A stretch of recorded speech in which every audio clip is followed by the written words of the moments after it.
সুসংবাদ হলো এই, ও পয়গম্বর মুসা, তুমি আমার কাছে বরদোয়া করেছো, তুমি কি জানো ওর একটা ভালো কাজ আছে? কই কি ভালো কাজ?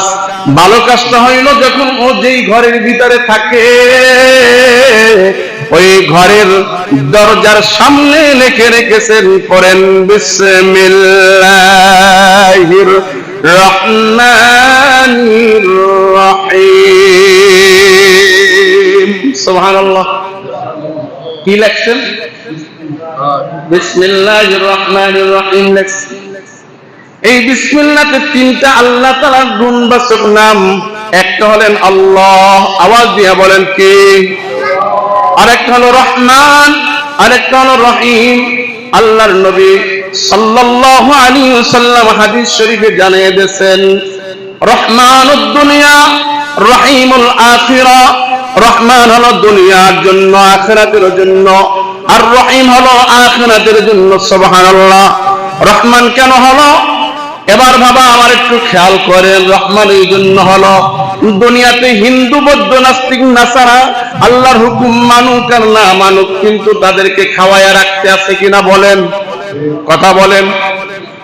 ঠিক যারা ইবাদত করে তাদেরকেও খানা খাওয়ায়, আর যারা ইবাদত করে না তাদেরকেও আল্লাহ সমানভাবে খানা খাওয়ায়। সুবহানাল্লাহ।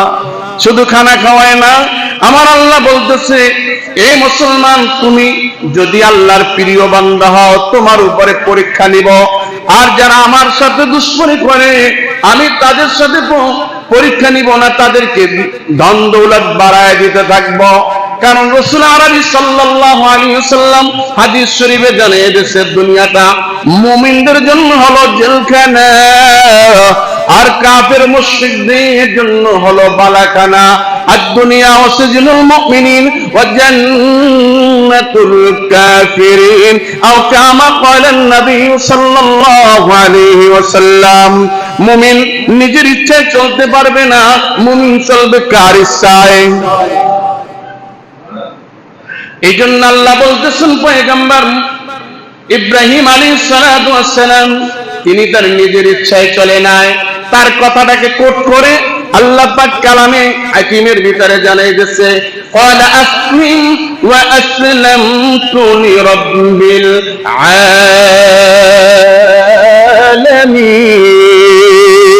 আলামিন। আল্লাহ বলতেছে, এ দুনিয়ার মানুষরা, তুমি তোমার নিজের ইচ্ছায় চলাফেরা করিও না, তোমার শুরু থেকে শেষ পর্যন্ত রবের ইচ্ছায় চলবে। সুবহানাল্লাহ বলেন। কার ইচ্ছায় চলবে? রবের ইচ্ছায় চলবে। এবার যখন মুসা নবী বরদোয়া করলেন, আমার আল্লাহ জানিয়ে দিল, পয়গম্বর শোনো গো শোনো, ও তো ঘরের দরজার ভিতরে আমার এই তিনটা নাম লিখে রেখেছে। এই লিখে রাখার কারণে আমি ওর ঘরের ভিতরে নিরাপদে রাখতেছি। সুবহানাল্লাহ। এই মুসলমান, এখানে আমাদের একটা শিক্ষণীয় আছে, সেটি হলো এই যে কি শিক্ষণীয়, কি শিখবো? যে একজন কাফের যিনি খোদাই দাবিদার হইয়া তার ঘরের দরজায় লটকে রাখলো বিসমিল্লাহির রহমানির রহিম, এই বদৌলতে ওই কাটটা কাফের যিনি খোদাই দাবিদারকে আল্লাহ নিরাপদে রাখলো। এ মুসলমান, আপনি আমি যদি জবানে বিসমিল্লাহকে তাসবিহ বানাইতে পারি, ঘরের ভিতরে যদি তাসবিহ জারি করতে পারি, আমাদেরকে নিরাপত্তার ঘোষণা দিবেন কে?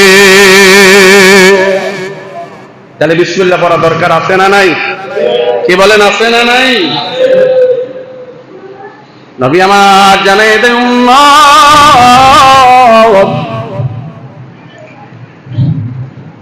তুমি যখন বিসমিল্লাহ পড়বা তখন শয়তান বেজার হয়ে যায়। কে বেজার হয়? শয়তান বেজার হয়ে যায়।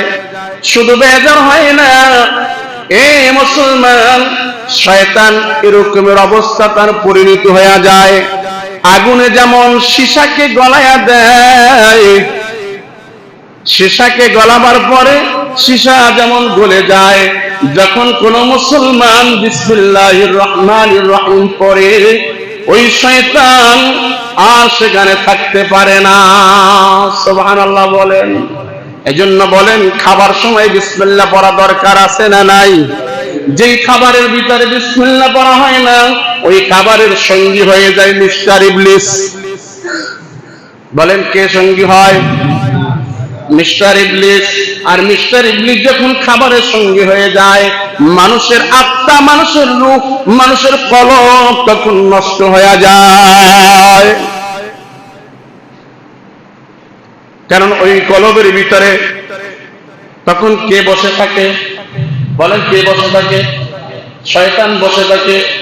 নবী আমার জানাইতেছে, قال رسول الله صلى الله عليه وسلم الشيطان جاسم قلب بني آدم أو كما قال النبي صلى الله عليه وسلم। বনি আদমের কলবের ভিতরে শয়তান জেসে বসে, শক্ত করে বসে। ওই শয়তান যখন বনি আদমের কলবের ভিতরে বসে যায়, তখন বনি আদমের ইবাদত করতে ভালো লাগে না, সিজদায় মজা লাগে না, সিজদায় মজা লাগে না, নামাজে মজা লাগে না, রুকুতে মজা লাগে না, তেলাওয়াতে মজা লাগে না, ভালো কাজে মজা লাগে না। কারণ আপনার এই অন্তরটাকে কিছু না কিছু দিয়ে তো ভরে যাচ্ছে।